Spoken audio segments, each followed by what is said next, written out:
Alright, looking to play this broadcast to make up for that horrid PGA one if you watched it. I really gotta get my hold down on that game. But we'll play good old Call of Duty. I mean, I'm Prestige level 1, level 20 within that first Prestige, so I'm doing alright.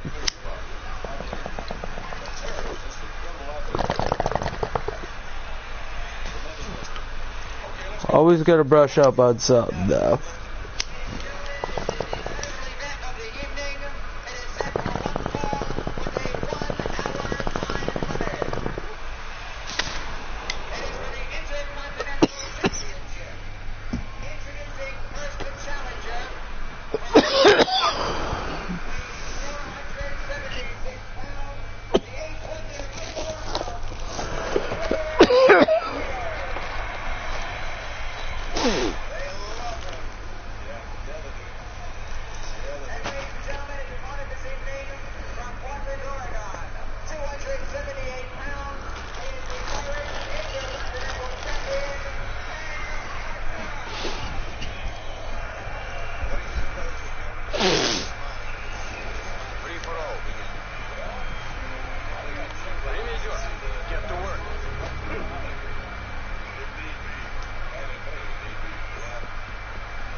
Not quick enough.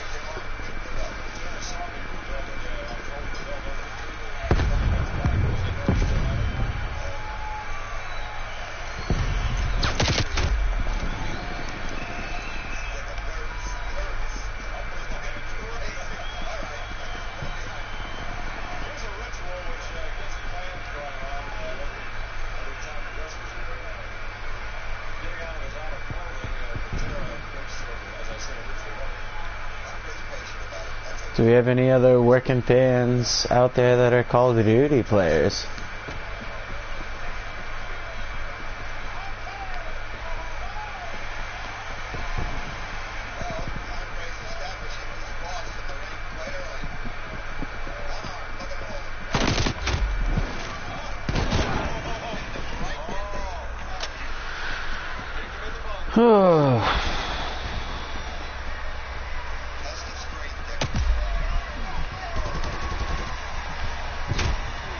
Everybody happy they made it out of the holidays?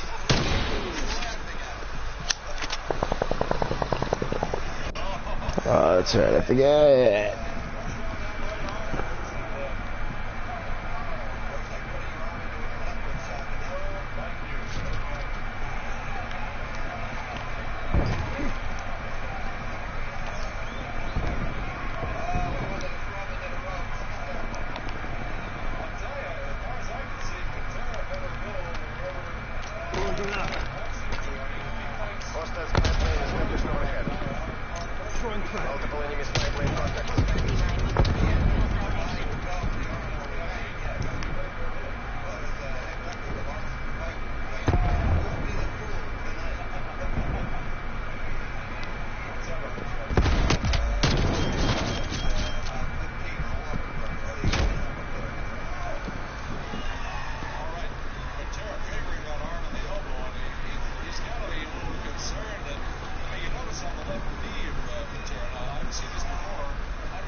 door. Come on, babe.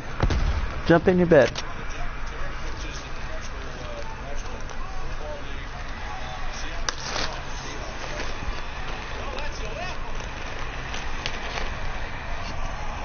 Oh no, a stem.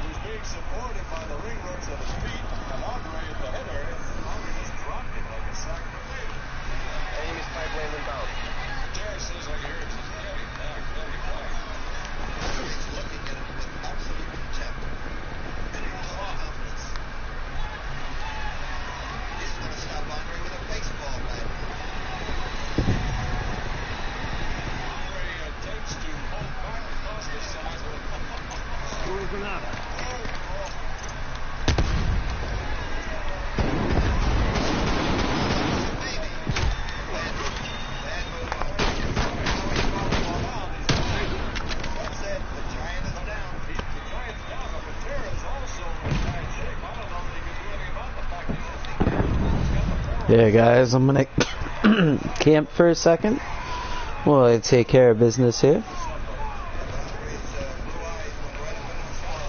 Got a big stand-up episode coming out this Tuesday. First episode of the Wecker Fans Comedy Cast. We just recorded it today, just got done editing it. I mean, it's the most list we've ever had for a 5-3-1. I think you're going to hear a freshness to us just since it's like a new subject. We're not just talking wrestling.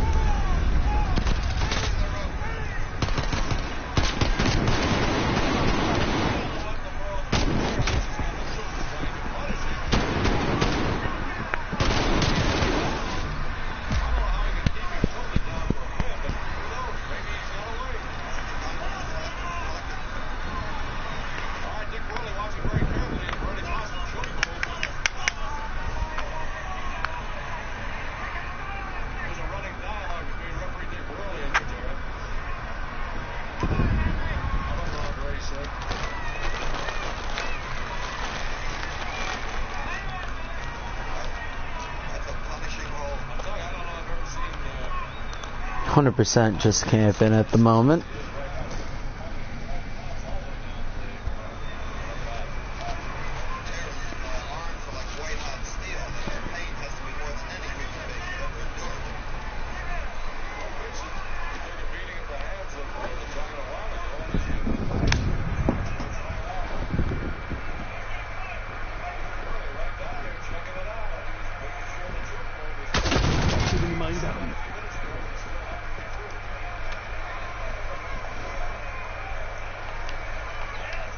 Proximity-minded opponent.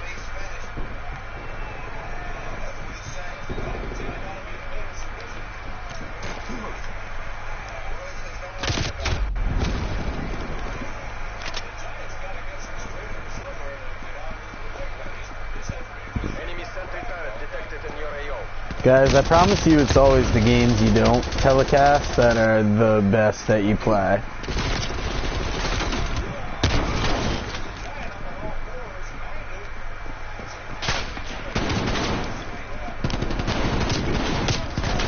You have to be an elite level gamer to want to pull this shit off.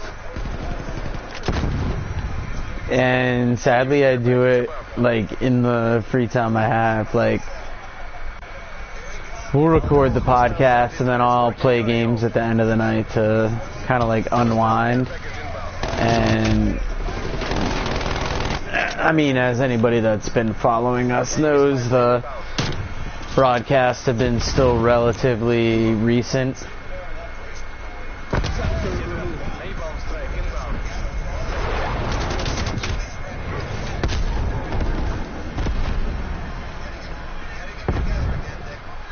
But I feel like I gotta warm up like a game or two before I try this shit again.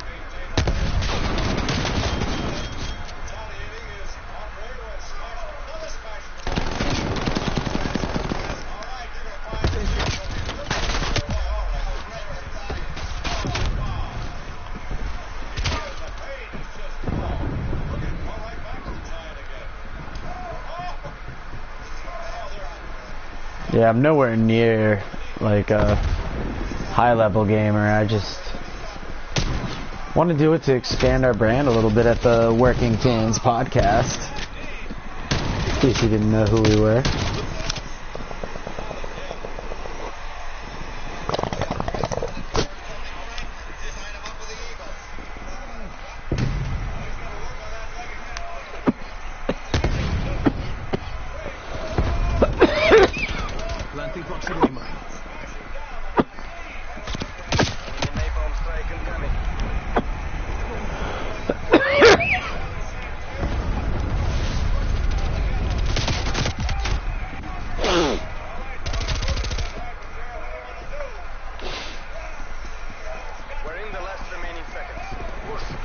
Oh, last remaining seconds.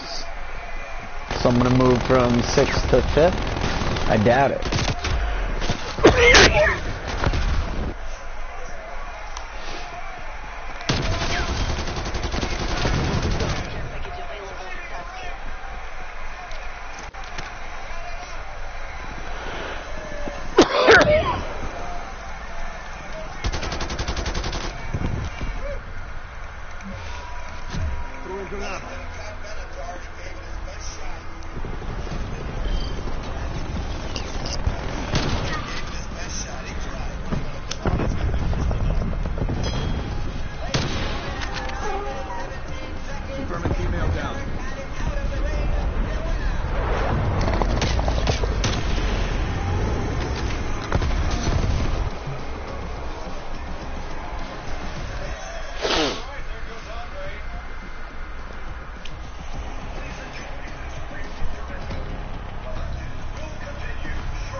What's going on, Randy? I was wondering if anybody was going to be watching tonight. Pretty wild news about Brody Lee, huh? With 6 main entries into the franchise and the next generation of consoles looming on the horizon, Ed Boon and Midway Games were faced with 2 options. They could move on to the upcoming PlayStation 3 and Xbox 360 and continue to wage war, or they could use the last gasp of the PlayStation 2 generation to bring some much-needed finality to the series' near 18-year ongoing. I know, I'm bummed about that. It was a surprise last night. Mortal Kombat Armageddon would remain on the closing generation of consoles and release on the PlayStation 2 on October 11, 2006, just 1 month before the launch of the Yeah, that and Danny Hodge. was quoted in the aforementioned article stating, "By wrapping things up, we can move on to the next generation." But if you clean at a franchise, Obviously, Danny Hodge, we saw coming a little bit more. But I think Brody Lee, that felt out of nowhere. the game's opening schematic tells the tale of what Raw is here through the end times. There have been 11 powerful warriors throughout the millennium. But ages more to show.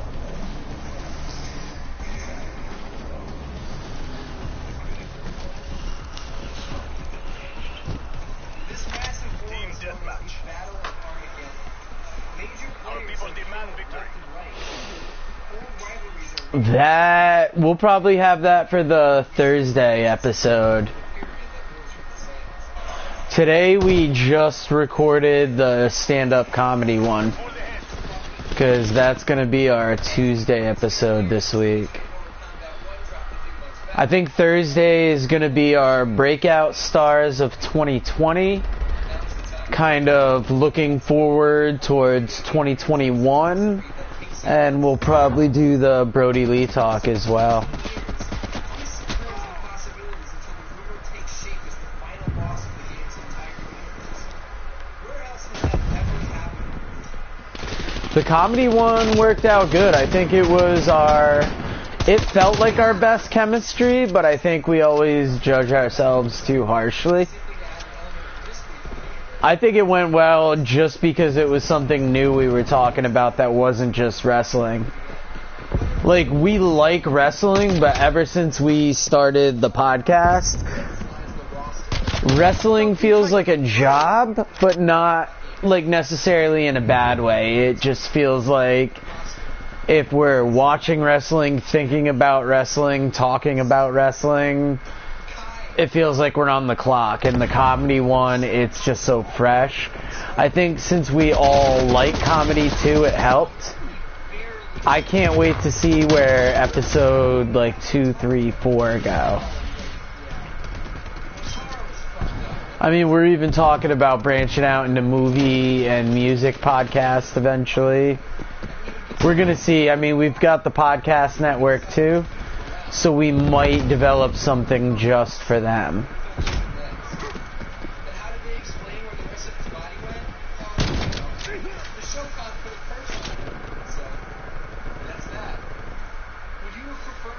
Wow, Eric Young is a breakout star. That's kind of surprising given his age, but I mean, for what he did coming out of WWE into TNA, it definitely deserves a mention.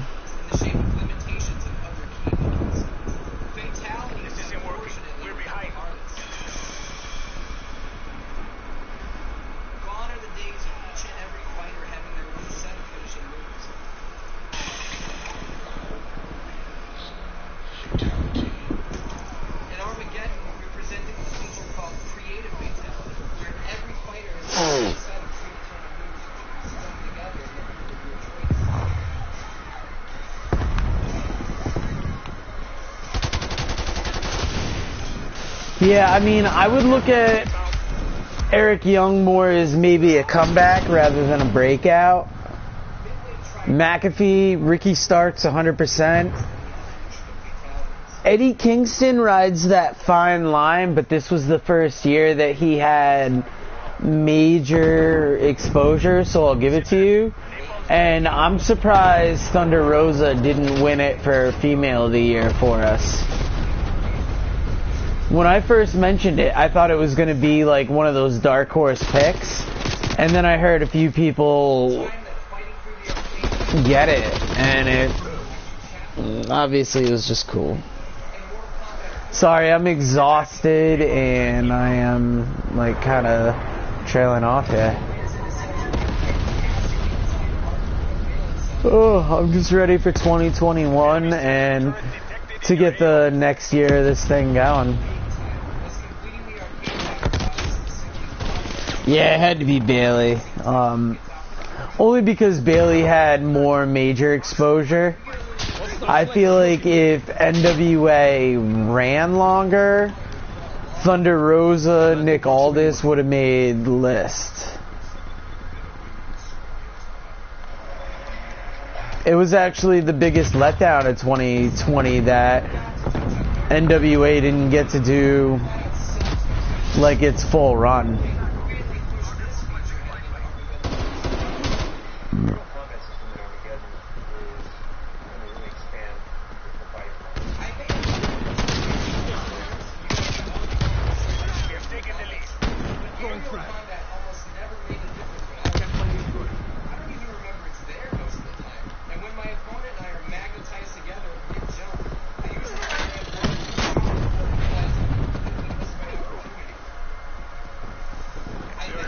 I'm thinking the comedy podcast is going to be the biggest podcast that we've ever done.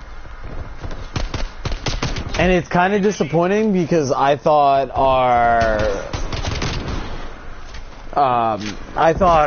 wrestling podcasts were awesome. Conquest Mode follows the story of two brand new characters, brothers named Taven and Dagon. They're the sons of the newly introduced Elder Gods, Delia and Argus. The Elder Gods foresaw a day when the realm would overflow with powerful fighters, and they created the warrior Blaze to balance the universe and wipe out those fighters in the past. Sorry, I'm texting. I'm getting caught up here. Or slumber, and would be awakened near Armageddon with the goal of slaying Blaze and bringing peace to the realm. This will be extremely... By the way, so just bear with me. Sorry, man. I totally forgot what I was talking about. I got lost in a text. Gameplay is great, and you'll have no trouble staying engaged. Oh yeah, Sections conquest. I think they had the most bang for their buck in a COVID year, but I could see not everybody being into them. But not many promotions hit you with that many different things. Like even NWA had their Circle Square, their Carneyland, but that shit all dropped off at a certain point, and I think MLW brought you stuff consistently. I'm looking forward to what they have going forward. I think that live show in New York is going to be exciting, the Never Say Never. And yeah, I mean, this coming up year is going to be very interesting for wrestling. Because obviously you're going to have the same COVID restrictions, but things are a little more open right now, and they're only hopefully going to get better. So it's kind of seeing where things go. Tom Lawler was a good Opera Cup winner. I thought all the storylines they laid out through that were good. The only thing I'm surprised they didn't do was alternates. They had so many alternates listed that I assumed somebody was going to take one, especially what they were setting up between Richard Holiday and Gino Medina. I feel like there was another one they slid in there. First time we've got full control over our own customer. We can modify their looks, gear, moveset. Yeah, I haven't seen it yet, but I mean, those are two guys that you would want to see in the finals of a tournament like that. I think it's going to be interesting to see where Davey Boy Smith Jr. ends up. And in 12 years has never once returned in series. Alright, Dan, rev your goddamn engines, because it's time we took a look at the first and only time Mortal Kombat has dipped its foot into the racing genre. Mortal Kombat is an obvious play on Mario Kart, featuring our favorite NBA players and moving vehicles complete with their own special moves. And here, 5 tracks to resign, which is more than enough bang for your buck, especially considering most of the people who bought this game probably didn't even know the mode existed when they made their purchase. Oh god, if we could get Holiday back on. I think one of the most surprising things to find out was he was a Connecticut guy. Like when you see him, he just feels like such a New York personality. What game is this? I answered, Mortal Kombat on What? At this point in the history of Mortal Kombat, you all know I am a huge Not only does Armageddon hold on to damn near every one of Deception's death traps, but they have a whole new handful of anarchy. Creating the most volatile concoction of environmental hazards. I mean, you would feel like he might go to AEW. I feel like AEW's the smart choice, but WWE is the safe choice. Either way, he can't lose out. I'd be really interested to see what he and Brian Pillman do in AEW. And hey, how about a fucking catapult? I mean, why not?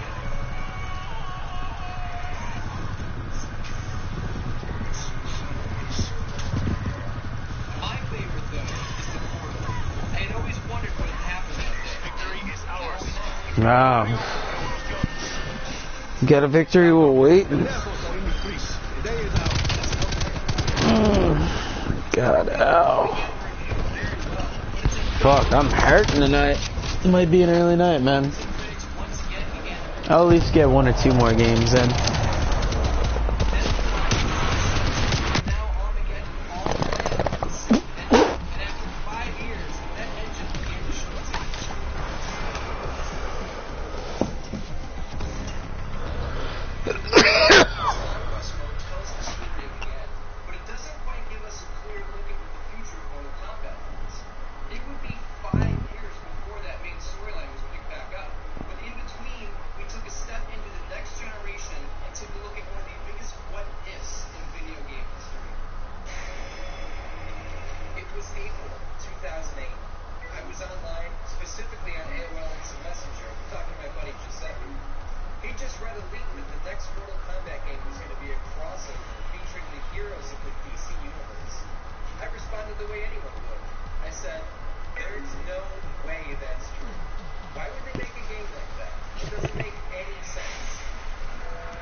have seemed totally out of left field to most fans, myself included.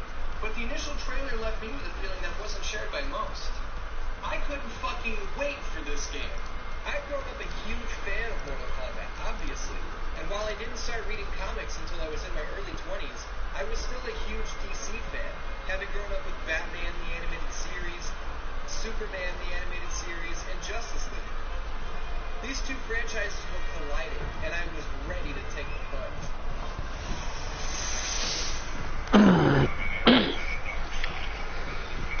Wow, I didn't hear that. It's not surprising, but I mean, Mance Warner is so good, you can only imagine him being bigger. He does a lot of this deathmatch stuff, so you figure that would almost keep him in the underground. But dude, he's too good a personality. Like, he's on Conrad's podcasting network, so. And I've heard some people complain about those MLW contracts. I mean, I'm such an MLW fan. Yeah, it's very surprising why he wasn't a top guy. He was almost like a solid top mid-carder, but you wouldn't necessarily have him main event a match on MLW for some reason. AEW, I can see him coming in and being top notch. But then again, it's all how he's booked.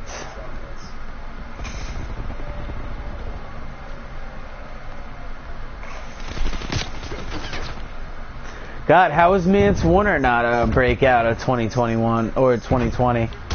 Unless he, like, was he around heavy in 2019?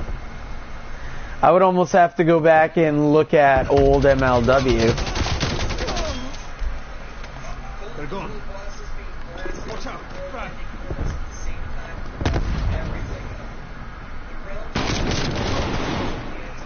Yeah, I don't think MLW contracts are as highly reported on as necessarily WWE ones.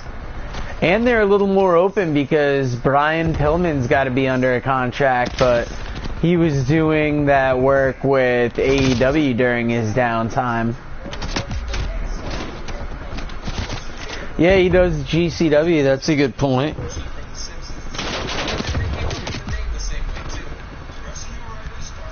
Either way, we just need to see more Mance Warner around.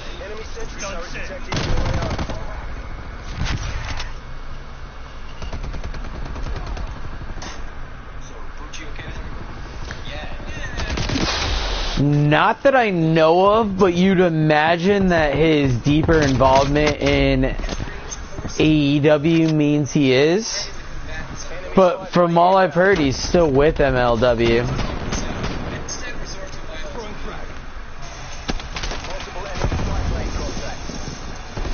Obviously, I don't want to see a lot of this talent leave, but the only interesting thing about talent leaving is you get to see that new class of wrestlers coming in, so you get to discover new people.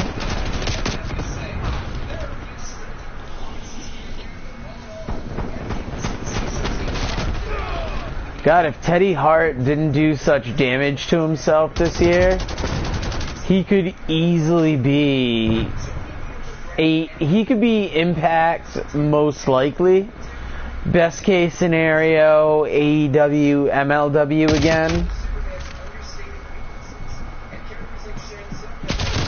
Impact to AEW, it's got to be the North.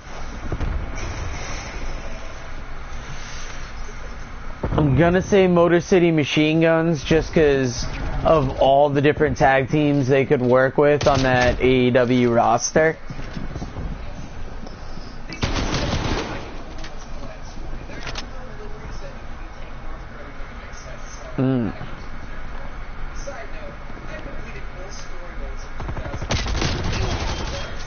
I mean, Good Brothers are probably at the top of the list, the most obvious choices.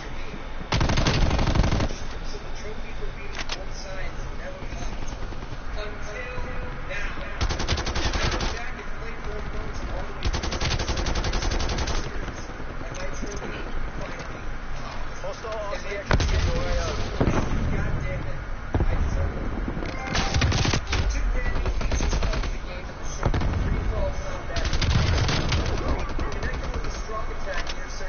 Yeah, what's the biggest women's crossover you want to see?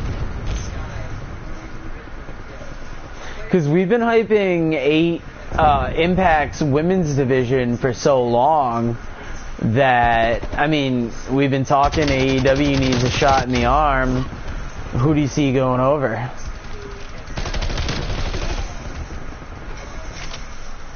Multiple enemy sentry turrets. Throwing frag.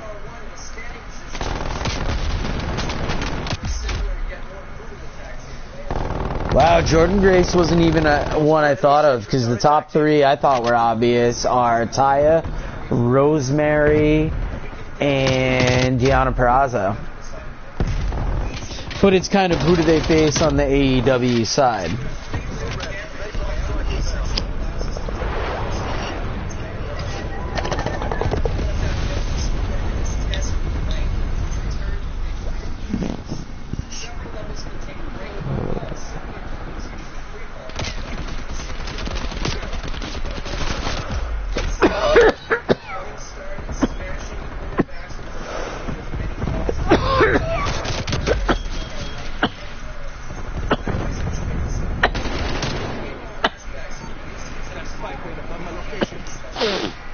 Yeah, that's true.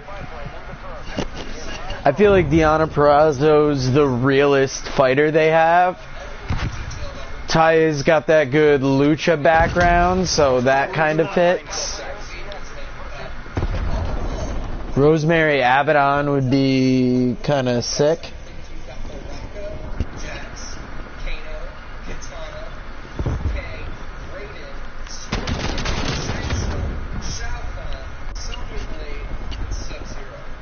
Move on my waypoint.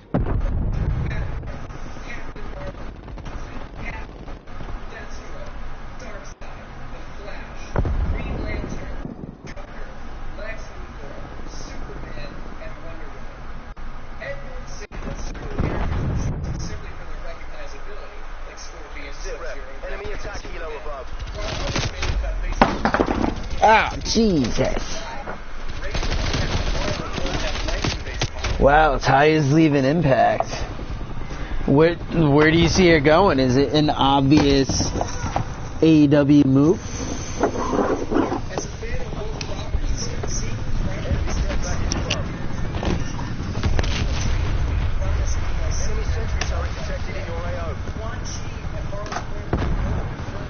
Oh.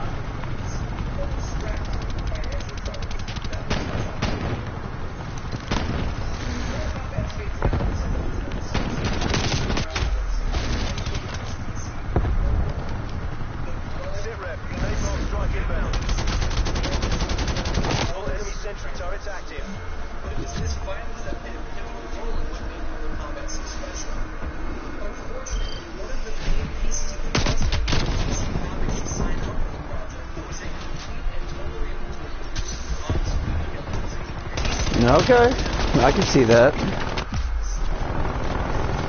Did you watch Triple Mania this year?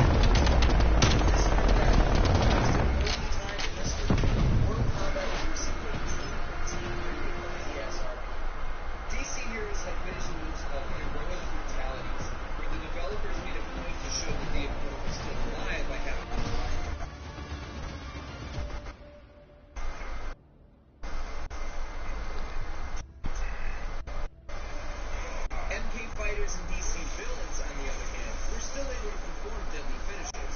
They're just not quite as brutal as the moves we've seen in the past.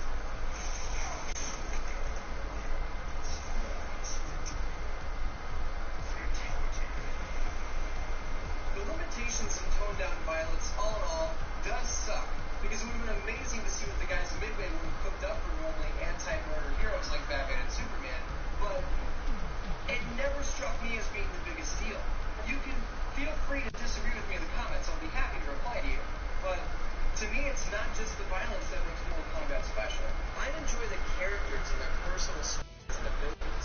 I enjoy seeing who's going to come back from the dead for revenge, who's going to turn heel or join a new faction. I enjoy the entire world of Mortal Kombat. Taking away the depravity of it doesn't damage how much I like the franchise, which speaks volumes to me regarding how I actually feel. Alright, what's going on? Side note, there were a couple fatalities that were actually censored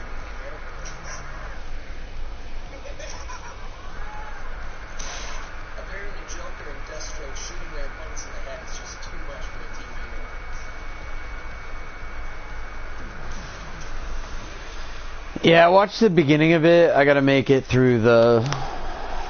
I want to see the Kenny Omega match, definitely. Even message boards and Reddit posts full of gamers trashing MK versus DC, stating that it doesn't belong in the same breath as other games in the series, and it was never good to begin with.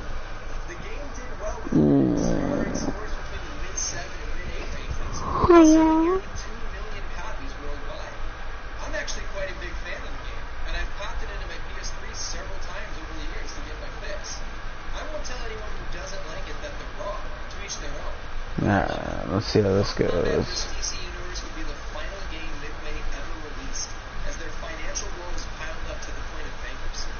The Mortal Kombat license would quickly be picked up by Warner Brothers, and a facelift to the development team would take shape. Yeah, the live show's always different without AJ. Plus, I left it to Josh to run the show this week.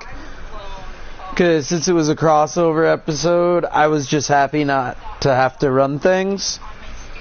We will be back next Wednesday, not this Wednesday.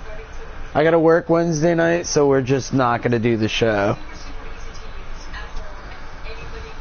Which I know sucks for everybody, like the fans and shit, but it's just nice to take a week off sometimes.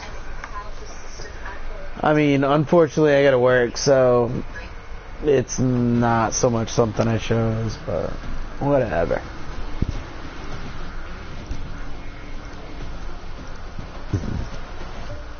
Team deathmatch. Mission area is hot. Patria o muerte.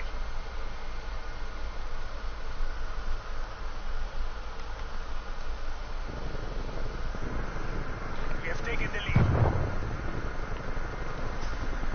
Yeah, the grocery store is no joke, especially around this time of year. And then, I mean, the hours put into the podcast are more of kind of like a fun work, but there are times where I definitely joke that it's work. Like if Dave or AJ suggest a new segment, I'm like, yeah, but how are we gonna pull that off? And then the live show each week is just interesting. We have lost the lead. But hey, we like talking wrestling, and we're going to be branching out into podcasts, into comedy, so that is interesting as well. Yeah, Dave has insane hours. He wakes up at like 2 in the morning, and like, I mean, he gets to take naps during the day, so I think that's what helps Dave. Me, I'll just go right after work, and usually, yeah, like you guys catch me at my best. If there's a time where I don't think I can record, I definitely tell them, like, hey, today's not a good day. Even the comedy episode, I wasn't feeling it going into it, because it was just one of those days. But I thought it was kind of some of the best chemistry we had yet.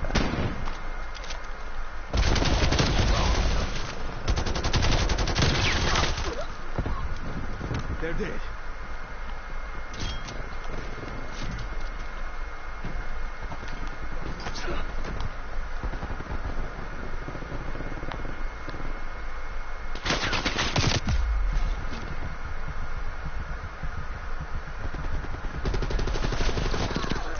Yeah, I think that comedy podcast is really gonna like elevate us to another level, it feels like. I think it's gonna get more ears on us.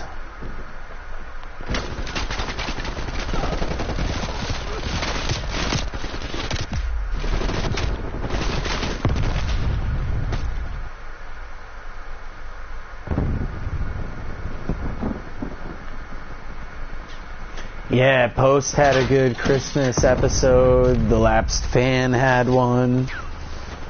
A lot of ones. That's kind of the trouble of this time of year, is you're going to get a lot of year-end and Christmas episodes, especially back-to-back. I mean, damn, Cornette's got that 11-hour Best of 2020 omnibus.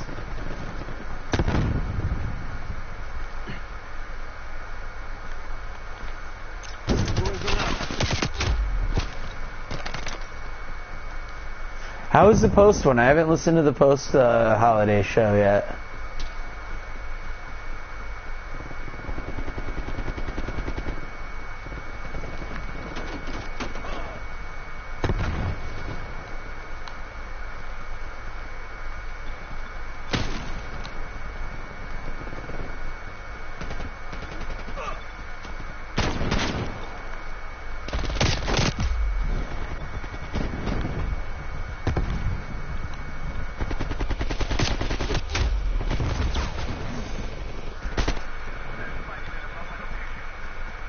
Sidren, napalm strike inbound.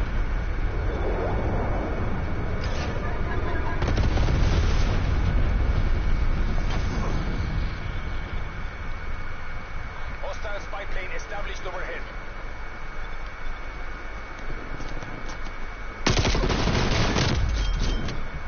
Enemy sentry turret detected in your AO.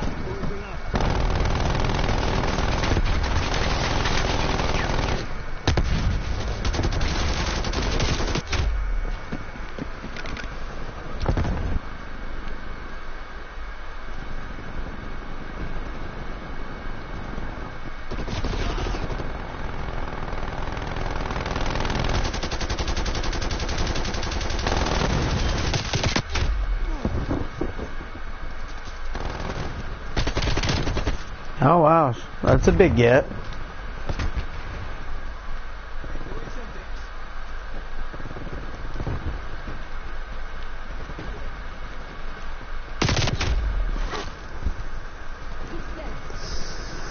Randy, I think after this game, it's gonna be my last game broadcasting at least. I might stay on for another one or two. It's just one of those long holiday days.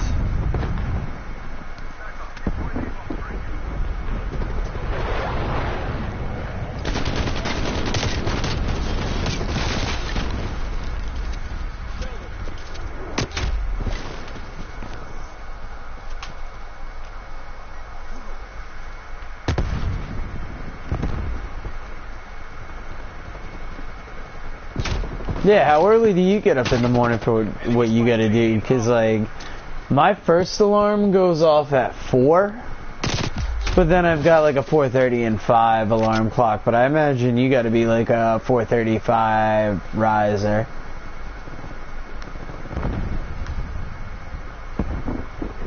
$5.50, wow. It's not bad.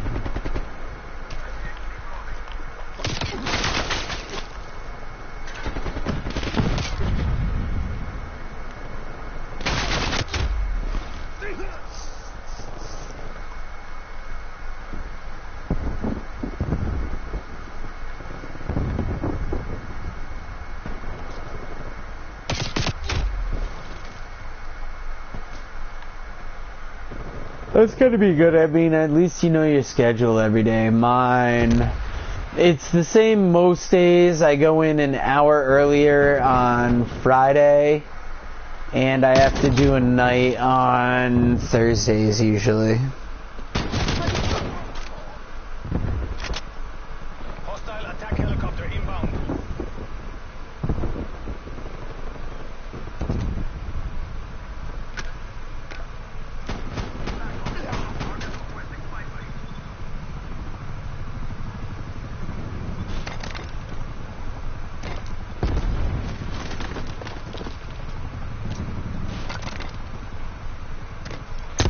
Package above.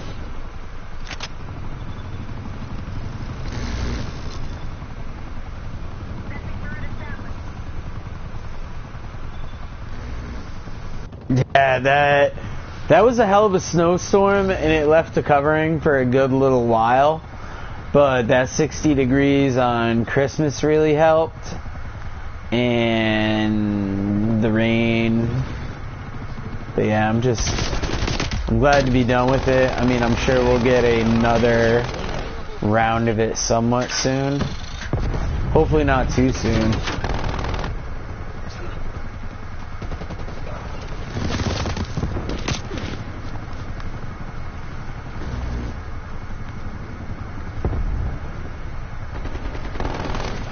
Yeah, AEW is going to be real interesting with the Brody Lee tribute. MLW, I didn't even watch this week's episode, so I don't know what they're advertising for next week. I've been kind of keeping abreast of their Kings of Coliseum announcements. And NXT, I don't know what they're going to do. Alright, Randy, I'm hopping off for the night. I will talk to you tomorrow, man. Bye.